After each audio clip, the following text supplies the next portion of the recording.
So we've gone through a curve sketching menu of how to draw graphs via calculus. Now, the beauty, of course, of the calculus is that we don't actually have to draw the graphs to find the information. Because when we're solving a lot of these word problems, we're actually interested in things like when is it a maximum, when is it a minimum. So in other words, locating those turning points on a graph. Well, we don't need to draw the graph now to find those turning points. We can just use the calculus. So the word problems. So what do we need to do? Okay.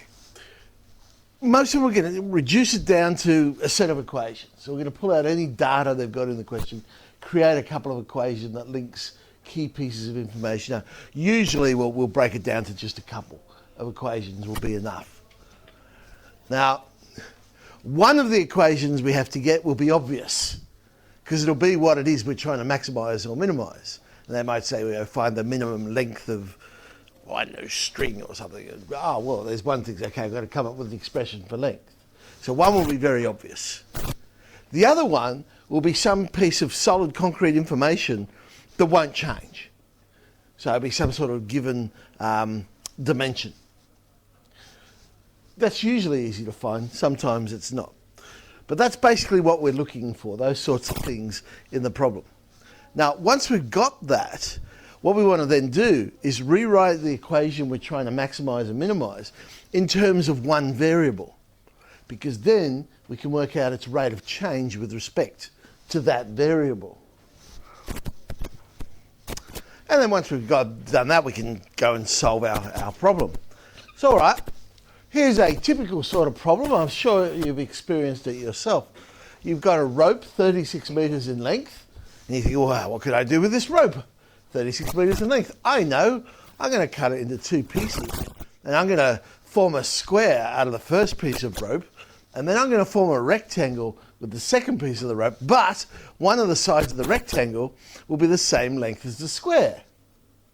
You recognize the problem? As I say, I'm sure you do it all the time. We want to find the length of the square, in other words, where will I end up cutting the rope, if that area is going to be a maximum. Because we've got a trap, or I don't know, some sort of little insect that can't climb over ropes, and we're going to put them inside these squares and rectangles and laugh at them. Right, I'm going to draw a picture. There's my square and my rectangle with one side the same length as the square. Or I'm going to come up with some pronumerals. I'm going to be very creative about this. S for square. And rectangle, S because I had to, same as the square, and I'll put R for rectangle on the other side. Two equations I'm trying to come up with. One is the thing we're trying to maximize or minimize. In this case, where is it? There it is. The sum of the areas is to be a maximum. So I've got to come up with an equation for area. So area will be S squared plus RS. Okay, got one equation. Some piece of concrete data that's not going to change. Well, the length of the rope is not going to change. And if you think about it, the length of the rope will be the perimeter of these two shapes. So I can come up with another equation, that being 6S and 2R will be 36. But now what I can do is I can rewrite my area one in terms of either S or R by in the second one making either S or R the subject of the formula.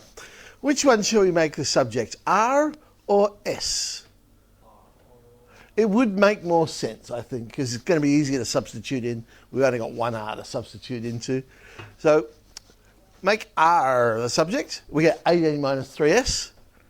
Sub that into area, and we end up with our formula. Now, of course, ordinarily, I've got a choice. I haven't in this case because, for the sake of example, I'm going to use calculus. But, of course, that's a quadratic equation. So I could have used our quadratic theory as well. We were trying to find the length of the square, so I know, well, the turning point or the vertex would be the maximum. If I wanted to know the maximum area, that would be like the y value, so I could do my minus discriminant on 4a. Or for the dimensions, I could have done minus b on 2a. But as I say, we're using this as an example of a calculus problem, so we'll use calculus. Let's find, there's area dA ds, 18 minus 4s. I'm also going to find d2a ds2, because we want to prove it is going to be a maximum. Okay. Stationary points will occur when dAds is equal to 0. So S is 9 on 2. Just to confirm, yes, that is a maximum. It's negative 4, second derivative, concave down. So yep, that's the condition we needed. So when the side length of the square is 4.5 meters, the area is going to be a maximum.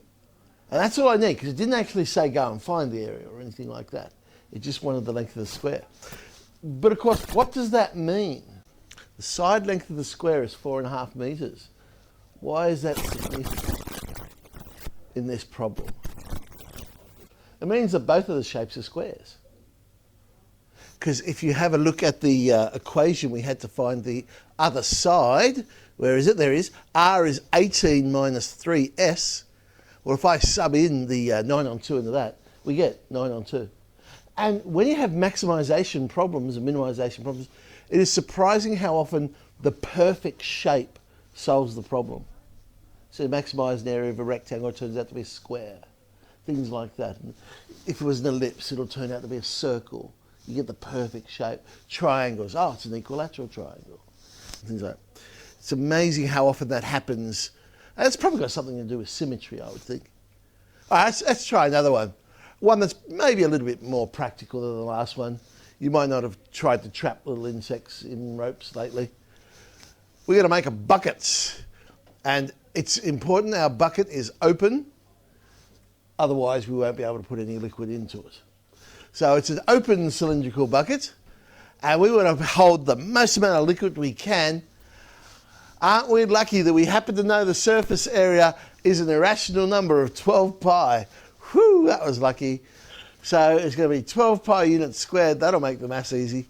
We're going to find the height, the radius, and the volume. But the other beautiful thing about our material is we're going to have no wastage whatsoever. Now, when you end up doing this sort of stuff at uni, optimization problems, you do actually end up having to take into account wastage and add those sort of factors into the formulas. All right, there's my bucket. We know the volume is pi r squared h. So there's my formula or equation for what I'm trying to maximize, minimize. The other is the given information, which is the surface area. Now be careful. Surface area of a cylinder is... No! Oh, because it's open. Thank you. Well, you said cylinder, not open. I said of our cylinder. For our one, it's 1 pi r squared because it's an open cylindrical bucket.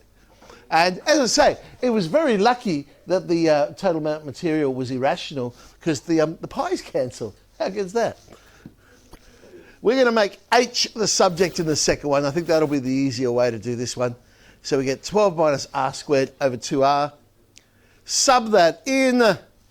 There's my formula. Now, in this case, it's not a quadratic I've ended up with, so I wouldn't be able to use parabola theory. We've in fact got a cubic. A cubic. All right. There's my volume formula. dV dr will help us find stationary points. d2v dr2 will help us classify those stationary points. And they will occur when dV dr is 0. Solving that, eventually we get down to plus or minus 2. So the radius is plus or minus 2. Now, one of those is going to give me the maximum. One of those is going to give me the minimum. I want to try and get the maximum straight away. Logically, which one will I pick? Why? It is the larger one, but not because it is the larger one. It's that the other option is negative, and how would you make a bucket with a negative 2 radius? I mean, you can't do that. So logically, let's pick R, and fingers crossed it turns out to be the maximum. When we sub it into our second derivative, sure enough, we get a negative, so that's good. It's concave down, so we know, yes, when R is 2, V is a maximum, but in this case, they did ask for the other dimensions as well. So let's go back and substitute in Height is 2. Very strange bucket, this one. But again, there's that sort of symmetry about it. The radius is the same as the height.